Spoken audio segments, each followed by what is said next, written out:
और अब देखिए एबीजी टेस्ट के लिए नई भटकेंगे मरीजों के परिजन। एसएमएस के आईसीयू में भर्ती गंभीर मरीजों से जुड़ी इस वक्त की बड़ी खबर आपको बता रहे हैं।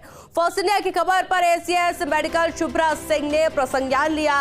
एसएमएस कॉलेज प्रशासन से जवाब तलब किया और व्यवस्था में सुधार के निर्देश भी दे दिए गए हैं। इसके बाद आईसीयू में ही फिर से शुरू किया गया आर्टिफिशियल ब्लड गैस टेस्ट। खुद एसएमएस मेडिकल कॉलेज प्राचार्य डॉक्टर राजीव बगरहट्टा का दावा है कि कॉटेज की दिक्कतों के चलते आईसीयू की मशीन में टेस्ट नहीं हो रहे थे। जैसे ही जानकारी में आया तो तत्काल कॉटेज की व्यवस्था की गई है। डॉक्टर बगरहट्टा का दावा है कि अब आईसीयू में ही होंगे एबीजी टेस्ट। दरअसल देखिए आईसीयू में सुविधा के बावजूद भी एबीजी टेस्ट नहीं हो पा रहे थे। ऐसे में सैंपल लेकर इधर उधर भटकने पर परिजनों को मजबूर होना पड़ रहा था। फर्स्ट इंडिया ने आज सुबह ही अस्पताल की ग्राउंड रियलिटी दिखाई और उसके बाद में एक्शन में आया प्रशासन। मेरे साथ मेरे सहयोगी विकास भी जुड़ चुके हैं। विकास, सुबह की तस्वीरें अलग थी और अब की तस्वीरें अलग होती हुई नजर आएंगी। वजह यह है कि हमने खबर दिखाई और उसके बाद में एक्शन में आता हुआ नजर आ रहा है प्रशासन।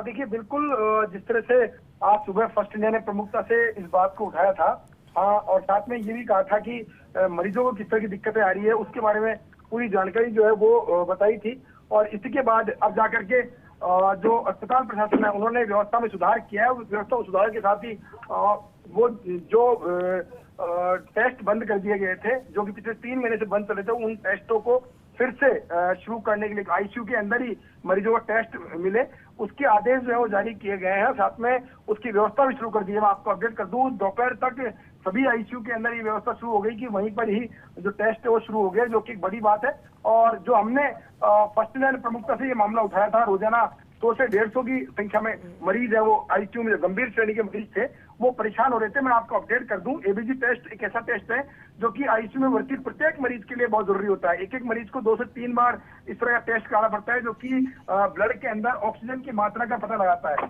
तो ये बहुत महत्वपूर्ण टेस्ट था जिसके लिए रोजाना सैकड़ों की तादाद में मरीज जो है वो इधर उधर भटक रहे थे। आज हमने कह सकते हैं कि सामाजिक सरोकार निभाते हुए इस पूरे मामले को उठाया, प्रमुखता से उठाया और खुद एसीएस शुभ्रा सिंह ने इस पूरे मामले में दखल दिया और उसके बाद अब अस्पताल में जो व्यवस्था है उसमें सुधार हुआ है और टेस्ट जो है वो शुरू हो गए। जी विकास, राहत की बात है कि प्रशासन एक्शन में और टेस्ट होना शुरू हो चुका है, पर बहुत जरूरी है कि समय समय पर इस तरह से निरीक्षण हो ताकि पता चल पाए कि कहां पर खामी है और किसको सही करना बेहद जरूरी है। बहुत बहुत शुक्रिया विकास आपका तमाम जानकारी के लिए। हर खबर सबसे पहले पहुंचेगी आप तक, चाहे ब्रेकिंग न्यूज हो या हर वो खबर जो रखती है आपसे राबता। अपने मोबाइल पर डाउनलोड करिए फर्स्ट इंडिया ऐप। आप हमसे सोशल मीडिया प्लेटफॉर्म पर भी जुड़ सकते हैं। ट्विटर और फेसबुक पर कीजिए हमें फॉलो। यूट्यूब पर भी अपने पसंदीदा कार्यक्रमों का मजा। हमारी वेबसाइट पर करिए विजिट और जानिए वो तमाम खबरें जो आपको रखती हैं सबसे पहले सबसे आगे। First India news digital platform पर भी फर्स्ट।